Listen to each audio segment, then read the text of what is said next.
Hey YouTube, man is this getting exhausting. Icon here, thanks for checking out another episode. More roster mania news in the Twitter feeds, in the Twitch clips. It's like all over the place, there's stuff happening, and this is basically just day one after champs, right? There's so much going on.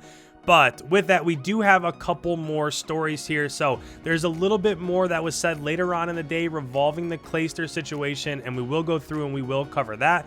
But the bigger news that did break later in the day comes from our man WUSKIN and the team across the pond from the London Royal Ravens as we go here. And this was really kind of how it all started for me. So I was just searching through Twitter as everybody was talking about the news with Clayster, and WUSKIN tweeted full-time content creator by the looks of it. And that was just a little bit odd, right? Like, what do you mean? At this point in time, we didn't really have any information on London. Then he goes down as saying, I'll go down in history for keeping it real 100. So that came after there was a Twitch clip.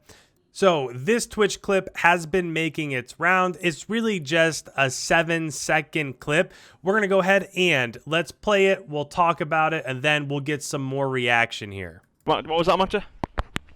We're free agents on the 30th.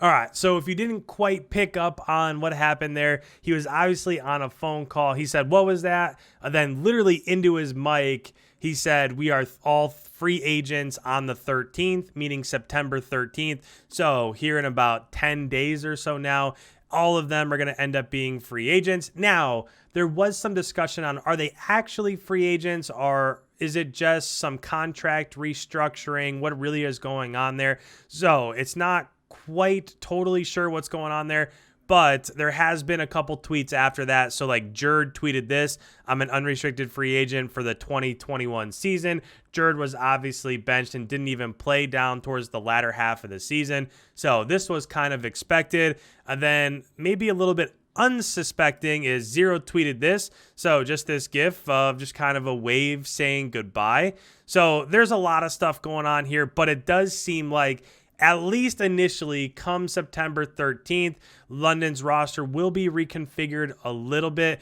I don't see how they get rid of all of those players, especially the Twins. I don't see how SKRAPZ and WUSKIN gets dropped, but these are crazy times. Nobody really knows what's going to be happening, but I hope they don't, right? Because they're kind of the reason, at least me, being from the US and just kind of just watching this thing from the sidelines, they're kind of the reason why I pull for London is the Twins. So a London team without the Twins, I don't really know what we're rooting for there, at least over here, just from, you know, my point of view. Now, I do want to go through and just look at some of the reactions to the dropping of Clayster, most notably from CRIMSIX. He kind of went on a little bit of a rant, and I do want to make sure that we're covering it and we're reading it. So right at the beginning, he said, want to punch a wall right now. Can't believe our champions of the world vibe was slaughtered in less than 24 hours with one of the crabbiest moments in my career. Hate that owners voted the 4v4 route solely due to the fact that it was cheaper to pay less people.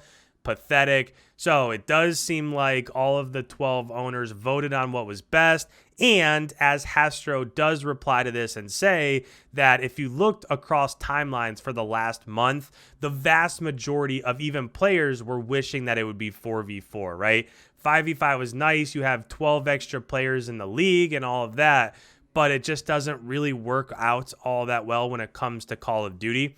He does go on to say after this, some owners voted for it to remain 5v5, and for that I praise you, but to the others who voted 4v4, you ought to be ashamed of yourselves. 12 players this year are going to lose their livelihoods so your deep pockets could stay a little deeper.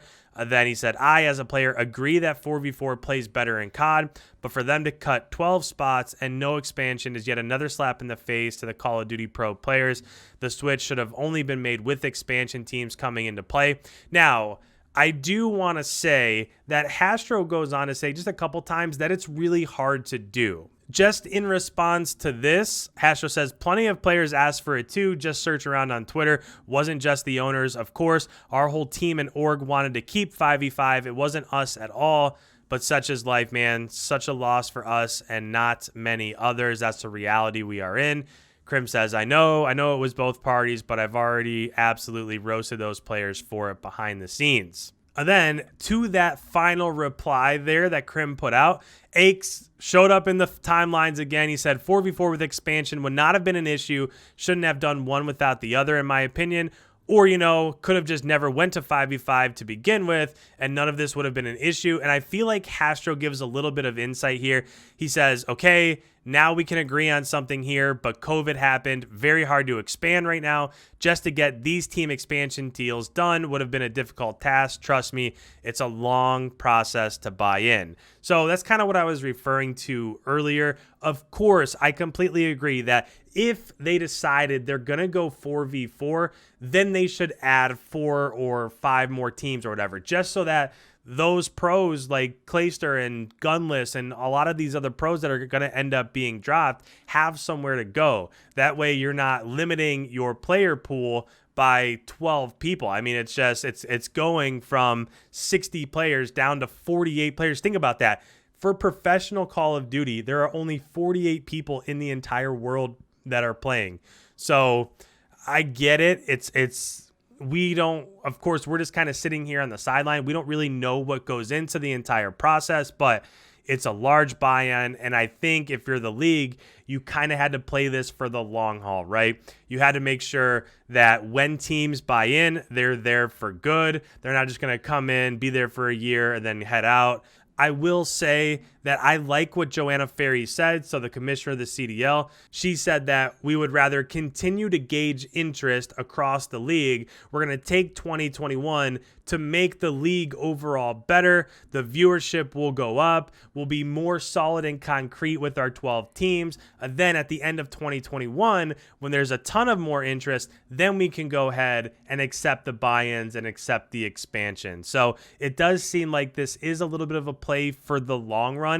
Obviously, for us, we're thinking, no, next year it needs to be 4v4. We need to have more teams. We want to see it expand. We want to see pool play. We want to see bigger tournaments and all that stuff. But if you're sitting at the league office, sometimes you got to take these things a little bit slower.